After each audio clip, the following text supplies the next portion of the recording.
ഏറ്റവും അവസാനമായി വരുന്ന വളരെ രസകരമായ ഒരു വാർത്ത, കരയോഗങ്ങളെല്ലാം NSSന്റെ കരയോഗങ്ങളുണ്ട്, കരയോഗങ്ങൾ പക്ഷേ ചങ്ങനാശ്ശേരിയുമായി ബന്ധം വലുതായിട്ട് വയ്ക്കുന്നില്ല എന്നുള്ളതാണ്. കരയോഗങ്ങളിൽ മീറ്റിങ്ങുകൾ നടക്കുന്നു, താലൂക്ക് യൂണിയനിൽ തെരഞ്ഞെടുപ്പ് നടക്കുന്നു, ഒക്കെ നടക്കുന്നു. പക്ഷേ എന്തായാലും അവരൊരു സർവതന്ത്ര സ്വതന്ത്രമായ ബോഡി പോലെയാണ് പോയിക്കൊണ്ടിരിക്കുന്നത്. ഇതിനിടയിൽ താലൂക്ക് യൂണിയനുകളെ പിരിച്ചുവിടുന്നു, രാത്രി പിരിച്ചുവിടുന്നു, പകൽ പിരിച്ചുവിടുന്നു, സന്ധ്യയ്ക്ക് ശേഷം പിരിച്ചുവിടുന്നു എന്നുള്ള ഗണേഷ് കുമാറിന്റെ പരാതി വന്നു. അങ്ങ് സന്ധ്യയ്ക്കല്ല, എനിക്ക് ഇഷ്ടമുള്ളപ്പോൾ പിരിച്ചുവിടുമെന്ന്, അല്ലെങ്കിൽ ഞങ്ങൾക്ക് ഇഷ്ടമുള്ളപ്പോൾ പിരിച്ചുവിടുമെന്ന് സുകുമാരൻ നായർ പറയുന്നു. അങ്ങനെ വലിയ പോരാണ് നടക്കുന്നത്. ഇതിനിടയ്ക്ക് മേജർ രവി വന്ന് പറഞ്ഞിട്ടുണ്ട്, നായർ സർവീസ് സൊസൈറ്റി പുതിയതായിട്ട് വേറൊരെണ്ണം ബദൽ നായർ സർവീസ് സൊസൈറ്റി ഉണ്ടാക്കണമെന്ന്. അനൂപ് ചന്ദ്രൻ പറഞ്ഞിരിക്കുന്നു, അവിടെ വെള്ളോടിയും മറ്റ് പരിപാടികളാണ്, അതുകൊണ്ട് ഇത് വേറെ ഉണ്ടാക്കണമെന്ന് അനൂപ് ചന്ദ്രൻ വന്ന് പറയുന്നു. ഗണേഷ് കുമാർ വേറെന്ന് പറയുന്നു. അങ്ങനെ സുരേഷ് ഗോപി വളരെ നേരത്തെ തന്നെ പരാതി പറഞ്ഞിട്ടുണ്ട്. അതിനിടയിലാണ് പട്ടി ഷോ നടത്താനായിട്ടുള്ള ആളുകളെ ഇവിടെ കയറ്റാൻ പറ്റത്തില്ല, പട്ടി ഷോ നടത്തുന്ന സ്ഥലമല്ല ഇവിടെ അങ്ങനെ ഒരു പട്ടി ഷോയ്ക്ക് ആവശ്യമില്ല, പട്ടി എന്ന് പലവട്ടം പറഞ്ഞിട്ടുണ്ട്. പട്ടി ഷോയ്ക്ക് ഒരു ആവശ്യമില്ല എന്ന്. അതുകൊണ്ട് രാധാകൃഷ്ണനല്ല, CP രാധാകൃഷ്ണനല്ല, ഇന്ത്യൻ വൈസ് പ്രസിഡന്റ് അല്ല, സാക്ഷാൽ പ്രസിഡന്റ് ആയാലും ശരി ഇവിടെ വരേണ്ട കാര്യമില്ല, ഇവിടെ ഞങ്ങൾ നോക്കിക്കോളും എന്ന് കൃത്യമായി സുകുമാരൻ നായർ വളരെ കൃത്യമായി പറഞ്ഞു. ഗണേഷിന് എന്തെങ്കിലും പ്രശ്നമുണ്ടെങ്കിൽ ഗണേഷ് കോടതി പൊക്കോണം, അല്ലാതെ കിടന്ന് അലയ്ക്കരുത്. അയാൾക്ക് മന്ത്രിസ്ഥാനം പോയതിൻ്റെ ഗർവാണ്, അച്ഛനും ചത്തുപോയി മരിച്ചുപോയി, മന്ത്രിസ്ഥാനവും പോയതിൻ്റെ ഗർവാണ്.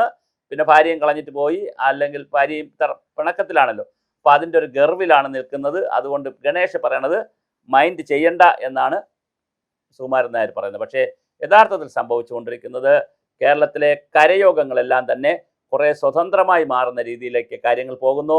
താലൂക്ക് യൂണിയനുകളും കുറേ സ്വതന്ത്രമാണ്. അത് NSSന്റെ ചങ്ങനാശ്ശേരിയുമായി വലിയ ബന്ധങ്ങൾ സ്ഥാപിക്കാത്ത രീതിയിലേക്കുള്ള കാര്യങ്ങൾ പറയുന്നു. ഇതിനിടയിൽ ഇത് രണ്ടാകുമോ പിളരുമോ എന്നുള്ള കാര്യം നമുക്കറിയില്ല. എന്തായാലും വലിയ ആത്മസംഘർഷത്തിലാണ്, വലിയ പ്രശ്നത്തിലാണ് NSS ചെന്നപ്പെട്ടിരിക്കുന്നത്. അത് നേതൃത്വത്തിൻ്റെ പ്രശ്നമാണ്. യഥാർത്ഥത്തിൽ മന്നത്ത് ആചാര്യനൊക്കെ തുടങ്ങി, അല്ലെ ഗുരുദേവൻ തുടങ്ങിയ SNDPയും മന്നത്താചാര്യൻ തുടങ്ങിയ പിന്നെ NSSും ഒക്കെ ഇങ്ങനെ തെരുവിൽ കിടന്ന് അലക്കുന്നത്, ആളുകൾ കിടന്ന് ബഹളമുണ്ടാക്കുന്നത് വളരെ മോശമാണ്. മറ്റ് സമുദായങ്ങളും മറ്റ് മതക്കാരുമൊക്കെ ഇവിടെ കണ്ടുകൊണ്ടിരിക്കുകയാണ്, കേട്ടുകൊണ്ടിരിക്കുകയാണ് കാര്യങ്ങൾ. ആ സമയത്താണ് വളരെ മോശമായ രീതിയിൽ NSSൽ നിന്ന് ഇത്തരം പ്രതികരണങ്ങൾ വരുന്നത്. ഒരു കാരണവശാലും ഇത് അനുവദനീയമല്ല, തീർച്ചയായിട്ടും ഇത് ഒഴിവാക്കേണ്ടതാണ്. പക്ഷേ ഒഴിവാക്കുക എന്ന് പറയുമ്പോൾ തന്നെ നായന്മാരുടെ ഇടയിൽ 4 ഗ്രൂപ്പിൽ ആളുകളുണ്ട്. ഒരു രാഷ്ട്രീയ പാർട്ടിയിലും വിശ്വസിക്കാത്ത നിഷ്പക്ഷരായ കുറച്ച് പേരുണ്ട്. സമുദായം എന്ന് മാത്രം ആഗ്രഹിച്ച് ജീവിക്കുന്ന കുറച്ച് പേരുണ്ട്. കമ്മ്യൂണിസ്റ്റ് പാർട്ടിയോട് നല്ല ആഭിമുഖ്യമുള്ള കുറച്ച് പേരുണ്ട്. ഒരേ സമയം തന്നെ കമ്മ്യൂണിസ്റ്റ് പാർട്ടിയിൽ മെമ്പർഷിപ്പ് കാണും, ചിലപ്പോൾ NSS കരയോഗത്തിലും കാണും. കോൺഗ്രസിൽ വലിയ ആഭിമുഖ്യമുള്ള ഒരുപാട് പേരുണ്ട്. BJPയുടെ ആഭിമുഖ്യമുള്ള വലിയൊരു വിഭാഗമുണ്ട്. അങ്ങനെ BJPയുടെ ആഭിമുഖ്യമുള്ളവരും കമ്മ്യൂണിസ്റ്റ് പാർട്ടിയുടെ ആഭിമുഖ്യമുള്ളവരും കോൺഗ്രസിലുള്ളവരുമായിട്ടുള്ള വലിയൊരു കൂട്ടമാണ് NSSലുള്ളത്. അതുകൊണ്ട് തന്നെ അത് നമ്മൾ വിചാരിക്കുന്ന രീതിയിൽ എളുപ്പമല്ല, അത് പല കഷ്ണങ്ങളായാലും എളുപ്പമല്ല. കാരണം പക്ഷേ ഇതിപ്പോൾ എന്തുകൊണ്ട് ഇങ്ങനെ ഒന്നിച്ചൊക്കെ നിൽക്കുന്നു എന്ന് പറഞ്ഞാൽ കോടിക്കണക്കിന് രൂപയുടെ ആസ്തിയുണ്ട്, നിരവധി സ്ഥാപനങ്ങളുണ്ട്. അപ്പം ധാരാളം സ്ഥാപനങ്ങളും ആസ്തിയും എല്ലാം ഉള്ളതുകൊണ്ട് മാത്രമാണ് ഇങ്ങനെ നിൽക്കുന്നത്. അല്ലെങ്കിൽ വലിയ പ്രതിസന്ധി ലാണ് NSS കടന്നു പോകുന്നത്.